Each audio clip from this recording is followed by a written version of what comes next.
Hello and welcome to the Al-Attiyah Foundation podcast. My name is Naweed Jabakil. Today we're delighted to be joined by Dr. Anas Alhajji. Dr. Alhajji is a renowned energy markets expert, researcher, author, and a speaker with more than 900 papers, articles, and columns to his credit. He advises governments, companies, financial institutions, and investors on various energy market issues. He focuses on oil and gas market outlooks, energy geopolitics, energy security, and the impact of disruptive technologies on the supply and demand of energy. Dr. Al-Hajji, pleasure to have you. Welcome to the Al-Attiyah Foundation Thank you very podcast. much. Let's start then with the big story. It seems to be dominating pretty much everything in the news cycle. Energy markets, notwithstanding that sort of impact either. Donald Trump, his re-election back in the White House, what does it mean for energy markets and particularly his declaration of emergency measures to boost the oil industry? Drill, baby, drill, is what he said. Sure.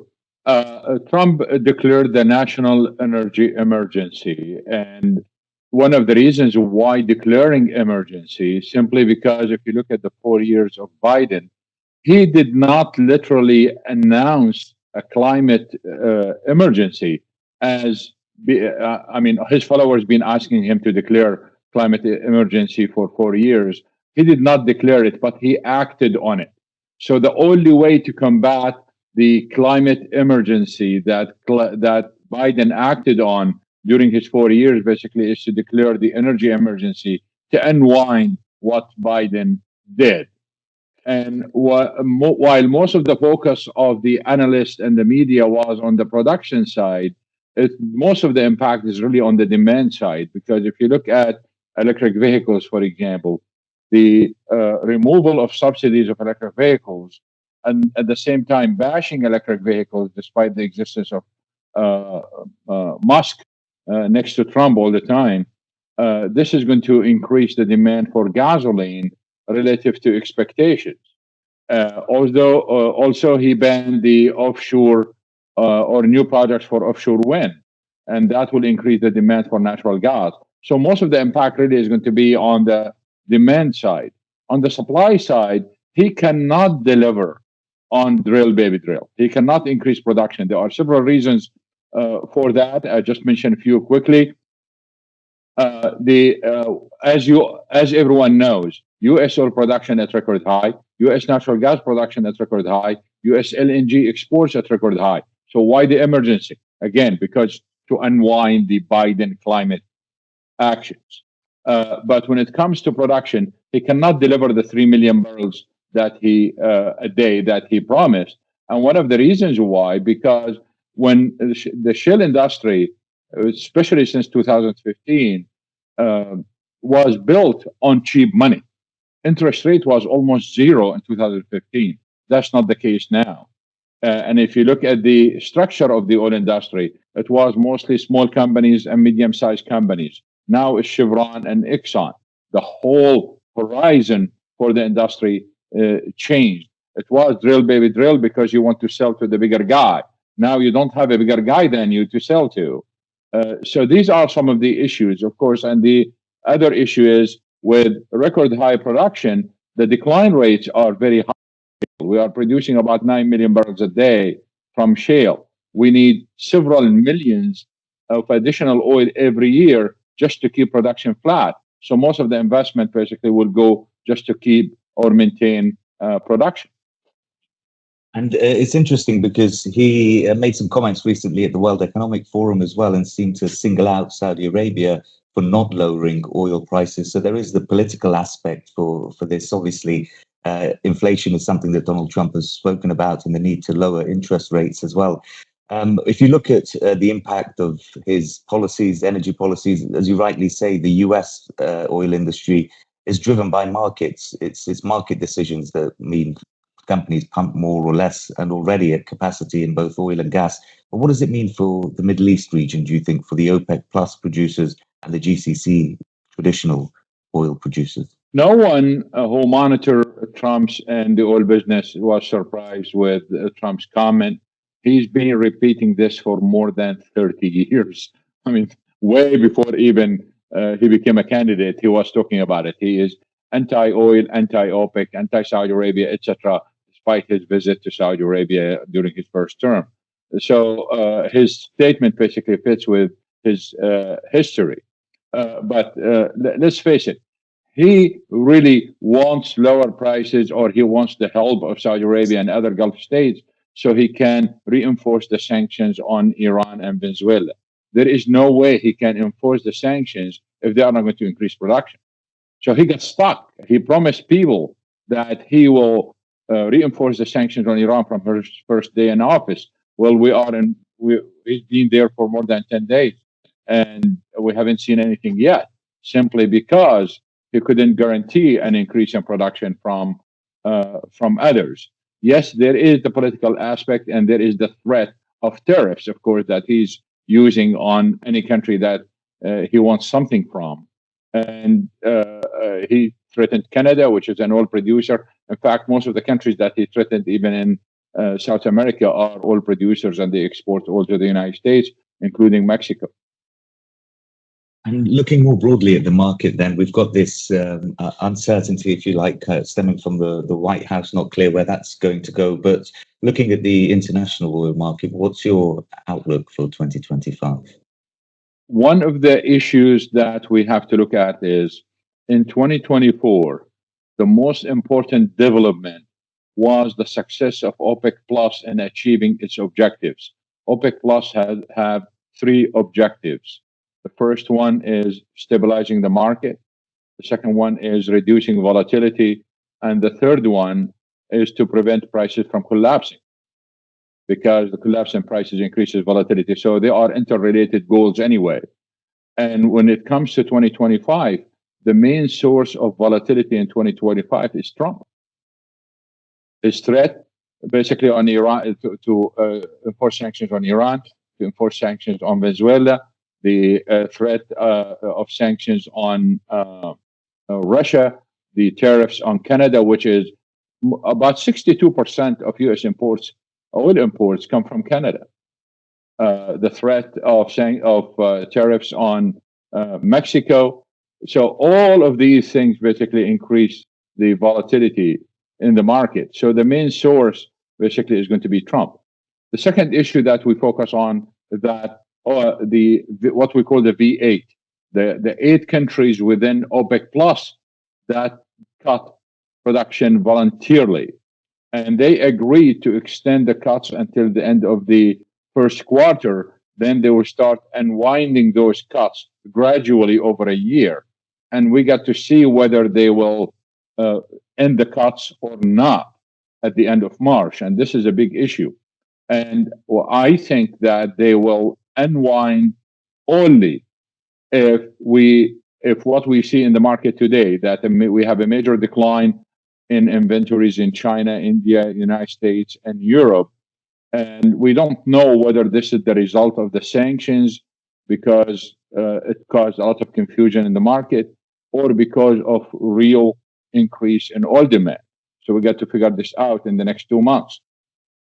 But if they see a major decrease in inventories with increase in demand, we will see the unwinding of cuts. It's not because of Trump, but Trump can claim whatever he wants if they do that. But even if they unwind the cuts and they start the gradual increase in production, he is going to criticize them anyway by saying that the increase in production is not enough. Yeah, so when we look at it'd be interesting. Go on.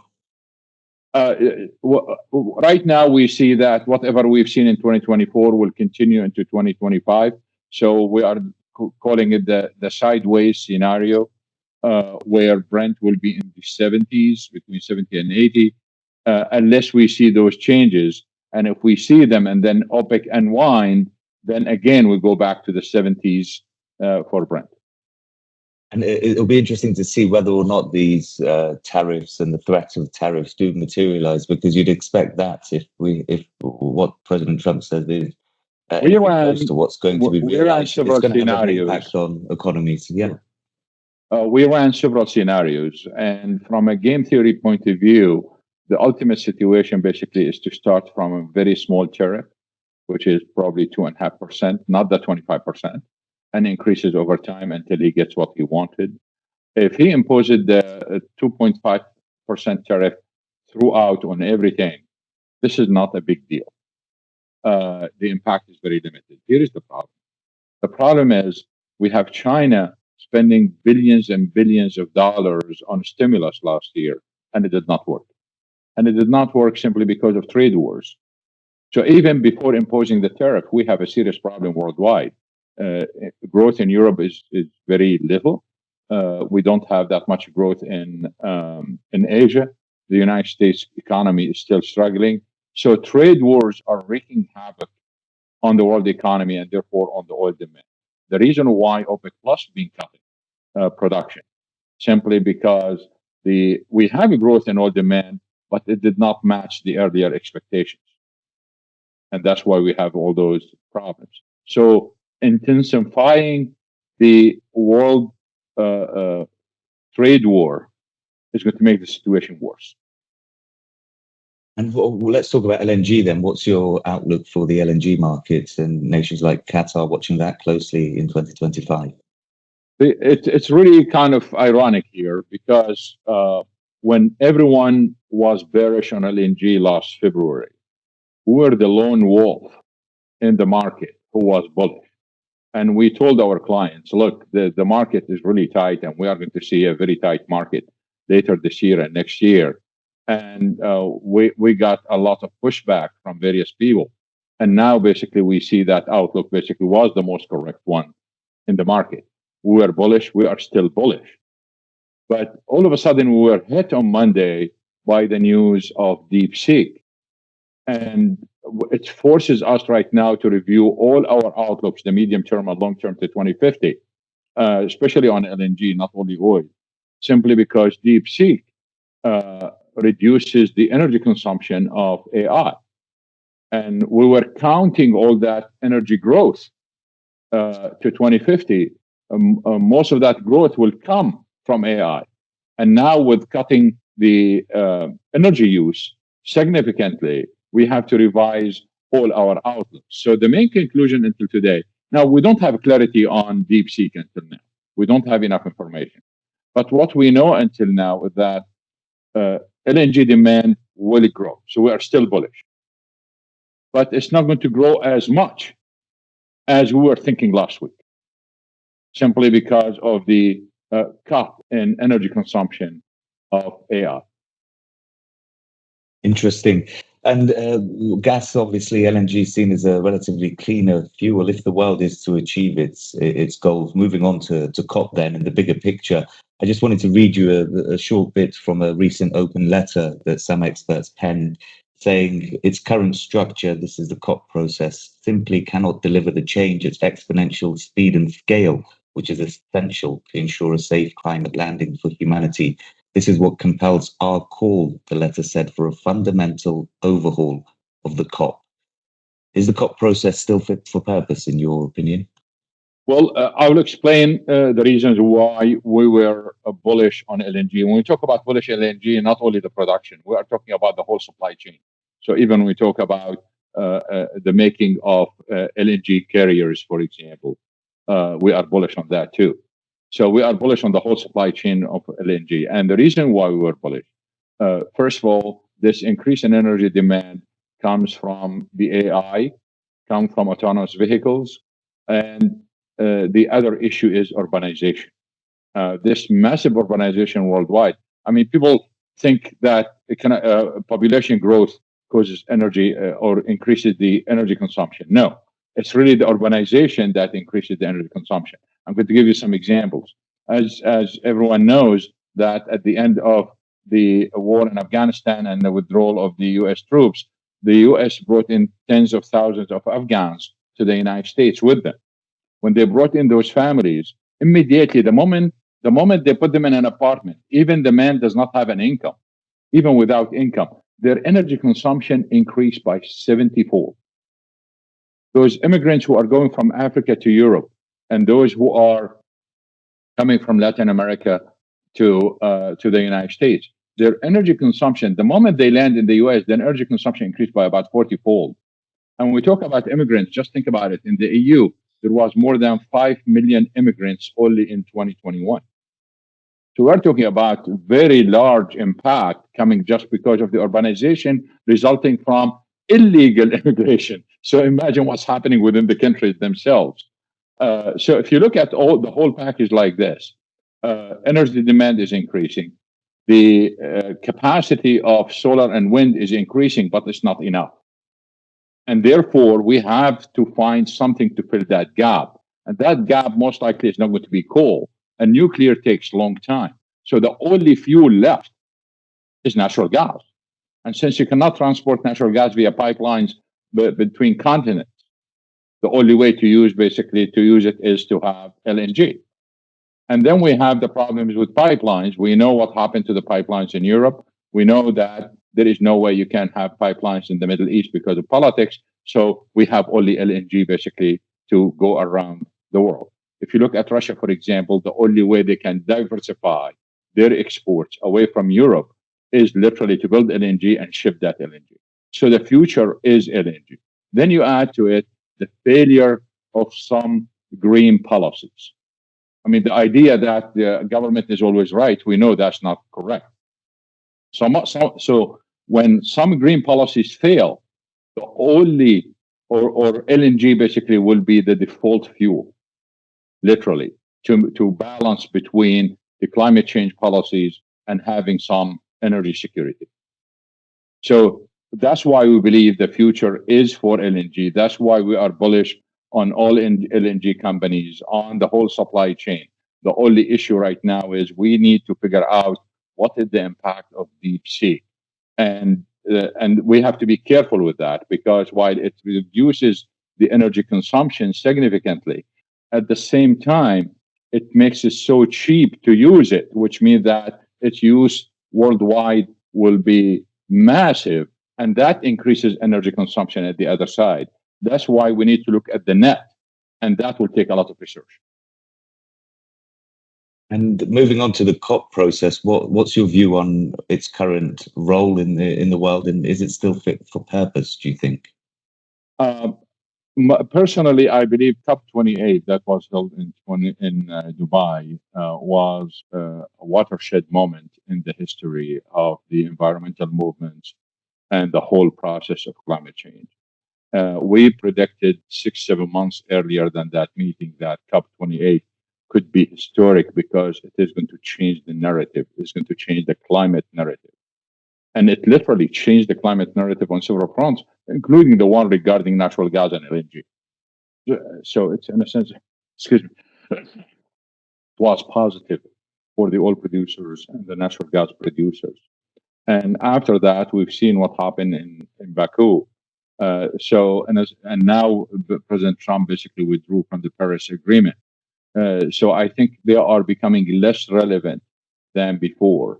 Now we are seeing some parties in Europe, especially on the far right, basically gaining ground in the elections, for which their policies are similar to Trump policies. We've seen a major decline in car sales or electric vehicle sales, especially in Germany. We've seen retreats from oil companies, various countries retreating from climate goals under the pressure of energy security. So in a sense, we are kind of going back to common sense rather than this extreme view of we have to do something regarding climate change, or we are kind of shying away from the idea of climate emergency.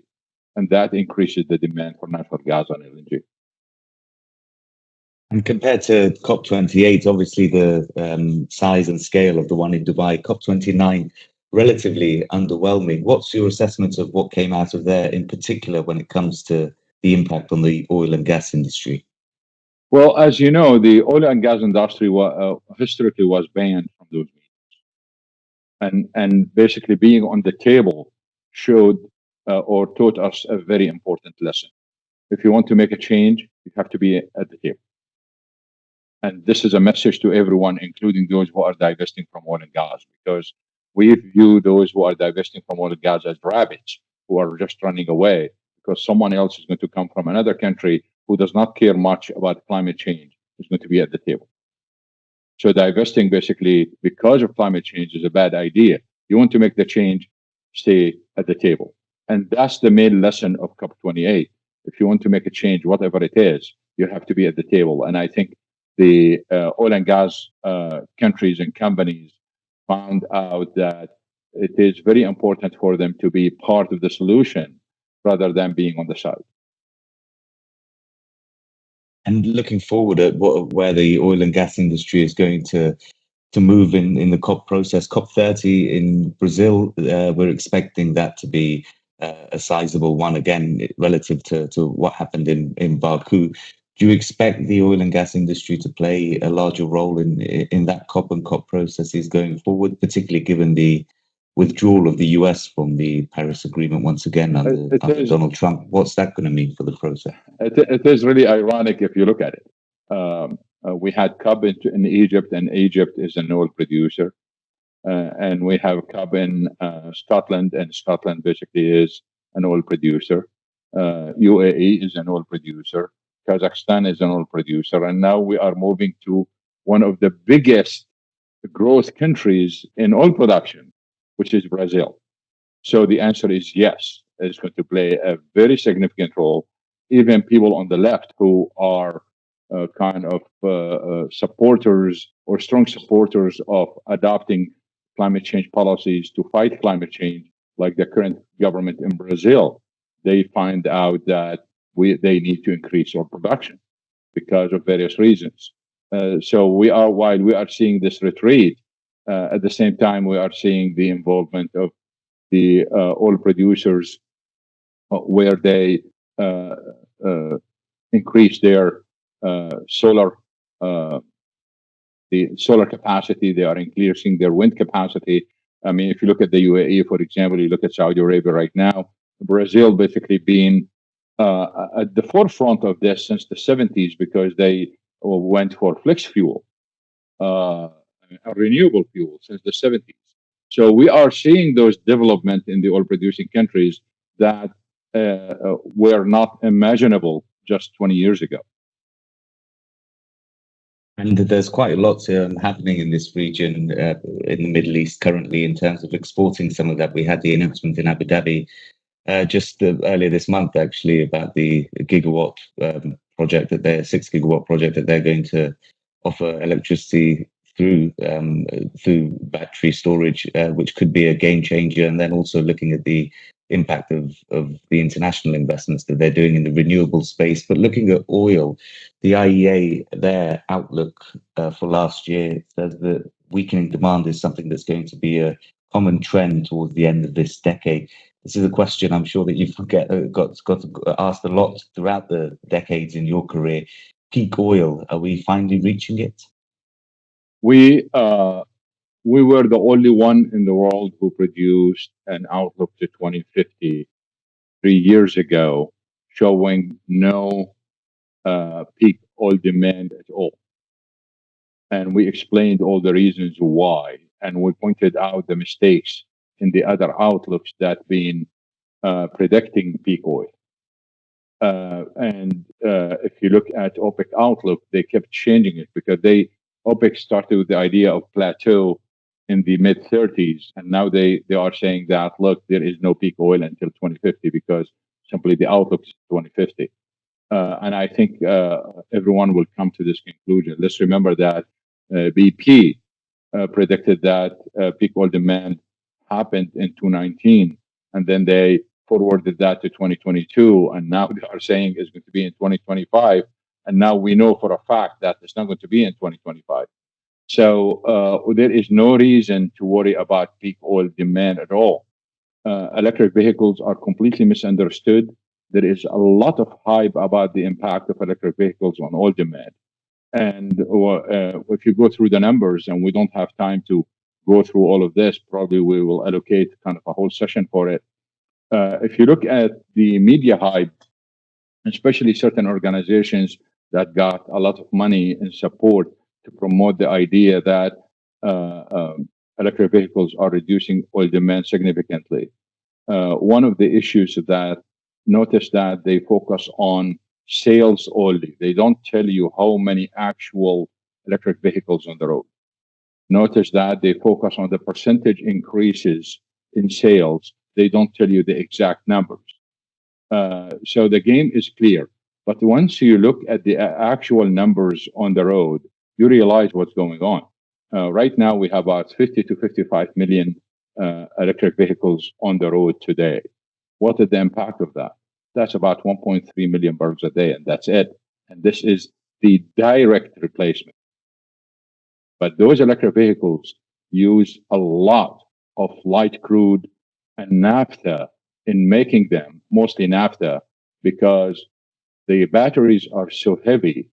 The companies have to reduce the weight by shifting the bodies from steel to composite materials that are made from petrochemicals that use naphtha. So this is not being counted at all in the oil consumption. Electric vehicles, because they are very heavy, they use the wear and tear of tires is very high. By the time you change the tires on your gasoline or diesel car, you change it about 4 to 5 times on your electric vehicles. We calculated that between 2016 and 22, we consumed an additional 60,000 barrels of oil just because of the wear and tear of tires of electric vehicles. And that was before even the boom in sales. And they are not counting that either. The same time, they count every car sold as a replacement for gasoline. Well, if you look at China right now, about 15% of the sales are replacement of previous electric vehicles. And that has no impact on oil demand, but they are still counting it as a replacement for oil demand. And they say, well, look, oil demand in China peaked, the growth declined, etc. That's nonsense. We did the study. We looked at the numbers, and we found out that most of the decline in growth in oil demand in China is literally connected to economic growth, not to electric vehicles and not to LNG trucks. And we found out that about 25% of that decline in growth is related to electric vehicles and LNG trucks. The 75% is literally related to economic growth. Give me 6-7% of economic growth in China, and you will see how oil demand is going to increase again. At the same time, we have the misunderstanding of the process is just outrageous. To give you an example, when they talk about LNG trucks, for example, if you have a fleet of 100 trucks and you have lower economic growth and lower use of trucks, and you need to use only 80 out of your 100 trucks, so you have to lay off 20 temporarily. Which 20 you are going to lay off? You are going to lay off the old ones, the least efficient ones. You are going to lay off the guzzlers of diesel. But once economic growth increases and you want to utilize all your 100 trucks, you go back to the consumption of diesel the same way it was.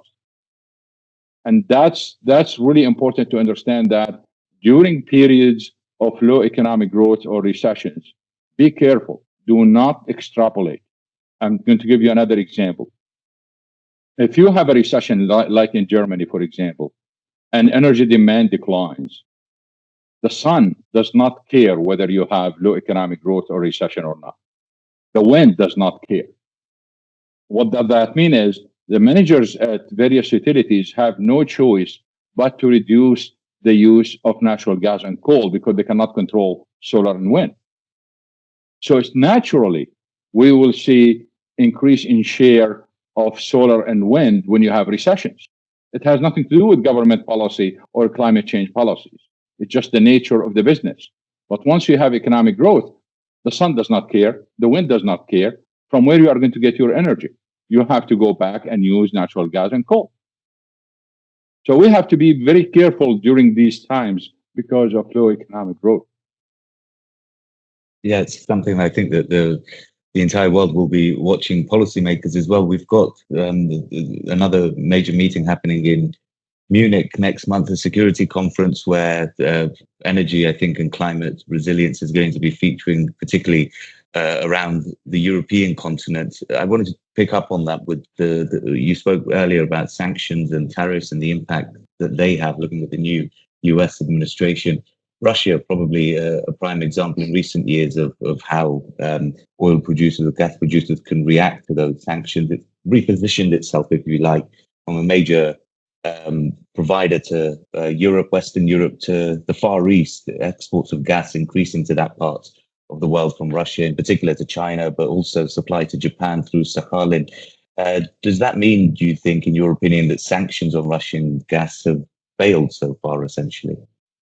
The sanctions basically were imposed on crude oil in December 2022, and then on petroleum products in February 2023.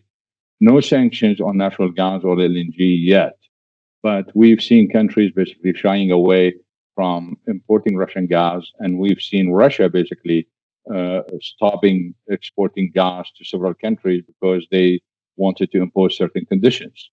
And they shifted to China, and as you know, they built not several, but a couple of pipelines, and the power of Siberia basically is operational, and they export a record amount of natural gas to China. One of the ironies we see here is that we've seen the war against Russian gas since 2014. The plan by the United States to replace Russian gas started in 2014. And Putin was aware of that. That's why he did not want oil prices to go up. And the whole dispute with Saudi Arabia historically was the Saudis want to cut prices to balance the market and to cut production and balance the market and increase prices, while he did not want oil prices to go above 65. Why? Because he knew since 2014 that there is a plan to use US LNG instead of Russian gas in Europe. But the US LNG comes from where? Most of it come from associated gas that come from West Texas and other places. If oil prices are high, then this associated gas will be dumped on the market at any price, including negative prices, which supports LNG and supports LNG industry and keep the costs very low. So his view was, if we keep oil prices low, then oil production will not increase, and therefore they are not going to have enough gas to compete with them in Europe. And that's why the dispute over the oil policy with the Saudis. But move forward, he really did not understand how the Americans think. They closed as you know, the first we have the explosion of the pipeline of Nord Stream 1 and 2. And then before that, they stopped Nord Stream 2, which was a brand new pipeline. He really misunderstood the US policy. He misunderstood what they wanted, but they blocked him completely. So there was no sanctions, but there was kind of a different type of sanctions on Russian gas. So he decided, okay, I'm going to move to China, but he ended up with another problem. From a national security point of view, from energy security point of view, it's not good to put all your eggs in one basket. What if the Chinese economy tank? What if they have some political disputes with China? What will happen? So he realized that we need to go for LNG because I can ship that LNG anywhere in the world the same way I'm shipping that oil. And the Americans went crazy over this.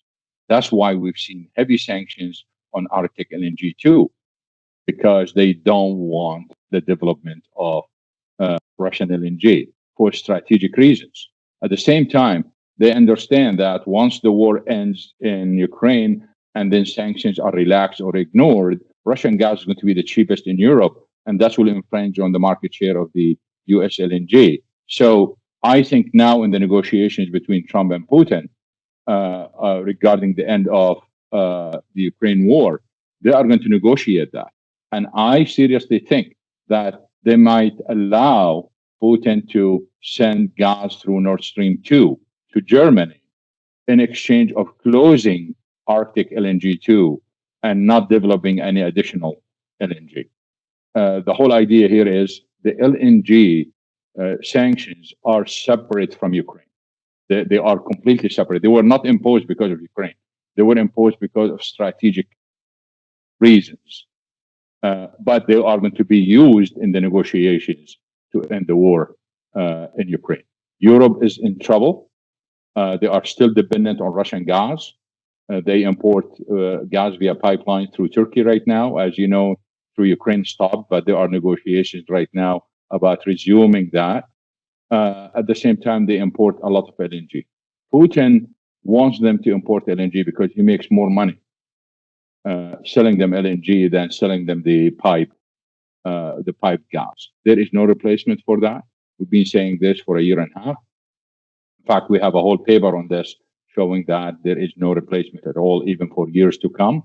Europe was not able to develop policies where they can reduce their dependence on gas. They are in deep trouble for the following reason.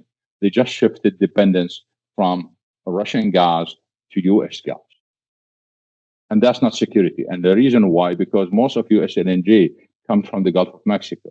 What is the problem with Gulf of Mexico? We have 5 months every year of hurricane season. If we end up with major hurricanes that are very destructive, Europe is going to suffer from gas shortages and very high prices. And that's just one.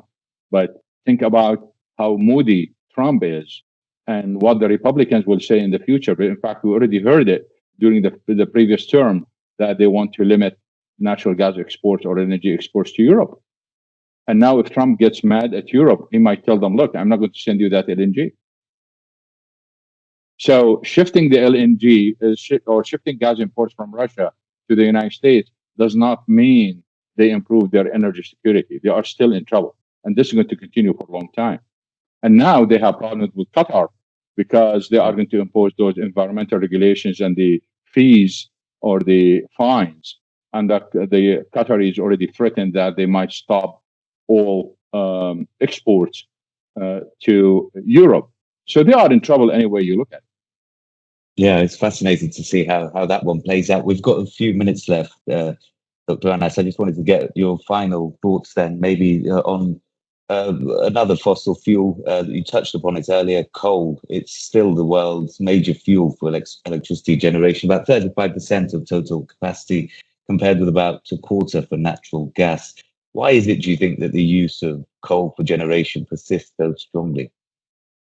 We believe we are bullish on coal. We believe that, unlike what the IEA says, that coal demand will continue to increase. We are not at a peak yet. However, we believe in multiple peaks. What does that mean is, since the introduction of renewables to the picture, we have more substitution among various energy sources than ever. So, for example, if you look at the UK, wind stops, and all of a sudden they have power shortages. They resort to natural gas, and they need LNG. LNG prices go up. But when they go up, they go up worldwide. They go up in China and India, and all of a sudden in China and India, we see them reverting to coal. While the whole issue was wind in England. So we are seeing more substitution than before. And one of the issues we are seeing right now is that the coal consumption is very sensitive to LNG prices. I'm going to give you a true example that we experienced last week. Northeast United States, there are still power plants there that are idle that run on fuel oil. And they use them during emergencies. And yes, the United States is the largest exporter of LNG in the world. But because the United States is very vast and the resources are in one area and others states like in Northeast, they don't have those resources, or they don't want to have pipelines because of their policies on climate change, they have to import LNG. And they cannot get it from the United States because of what we call the Jones Act that prevents foreign ships from transporting materials between two ports. So they have to import LNG from other countries. And when LNG prices are very high, they cannot import that LNG. So they have to resort to their old oil-fired plants. And you can see this substitution and how it works. So we are seeing more sensitivity to LNG prices worldwide, where countries are using coal and using oil as a result of the globalization of natural gas. Brilliant. I think that is all we have time for, Dr. Anas. Thank you. That concludes the interview. Brilliant to get your insights. It's one I've been looking forward to for quite some time, particularly given how much is changing in the world and the importance of the energy sector for how everything is evolving. Thank you. Thank you very much. I'm looking forward to cooperate with you guys. Absolutely, yeah. And thank you, of course, to the listeners for tuning in. Please do stay updated with the latest. A new Al-Attiyah Foundation podcast will be released in the coming weeks. Thank you.